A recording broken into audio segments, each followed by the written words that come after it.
आप सभी को नए साल की हार्दिक शुभकामनाएं।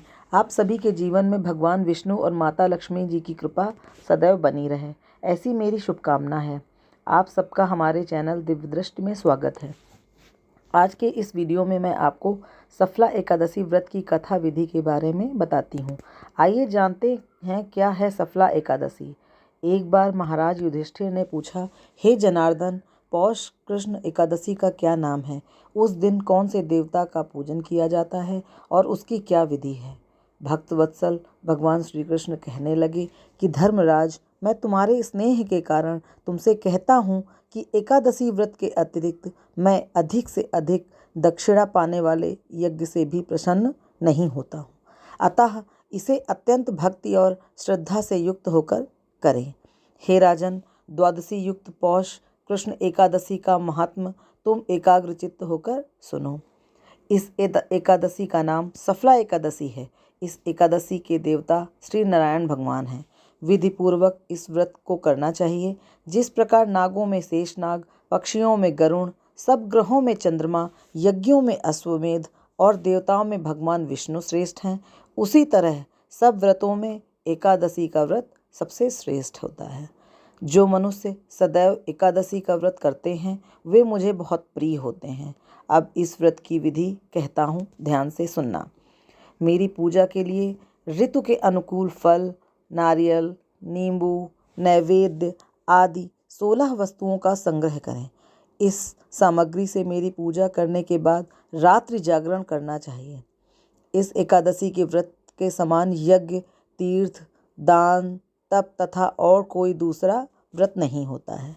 5000 वर्ष तप करने से जो फल मिलता है उससे भी अधिक सफला एकादशी का व्रत करने से मिलता है। हे राजन, अब आप इस एकादशी की कथा सुनिए। चंपावती नगरी में एक महिष्मान नाम का राजा राज्य करता था। उसके 4 पुत्र थे। उन सब में लुम्पक नाम वाला बड़ा राजपुत्र महापापी था। वह पापी सदा पर स्त्री और वेश्यागमन तथा दूसरे बुरे कामों में अपने पिता का धन नष्ट किया करता था। सदैव ही देवता, ब्राह्मण, वैष्णवों की निंदा किया करता था। जब राजा को अपने बड़े पुत्र के ऐसे कुकर्मों का पता चला तो उन्होंने उसे अपने राज्य से निकाल दिया। तब वह विचारने लगा कि कहाँ जाऊँ, क्या करूँ। अंत में उसने चोरी करने का निर्णय किया। दिन में वह वन में रहता और रात्रि को अपने पिता की नगरी में चोरी करता तथा प्रजा को तंग करने और उन्हें मारने का कुकर्म किया करता था। कुछ समय पश्चात सारी नगरी भयभीत हो गई। वह वन में रहकर पशु आदि को मारकर खाने भी लगा।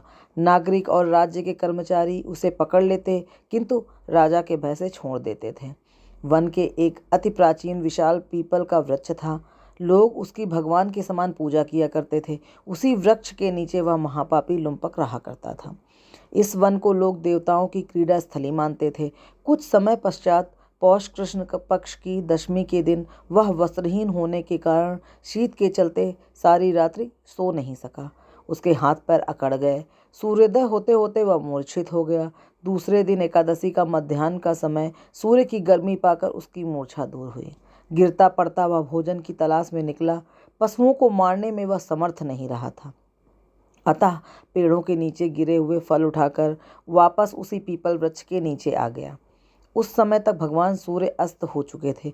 वृक्ष के नीचे फल रखकर कहने लगा, हे भगवान, अब आपके ही अर्पण है ये फल, आप ही तृप्त हो जाइए। उस रात्रि को दुख के कारण रात्रि को भी नींद नहीं आई।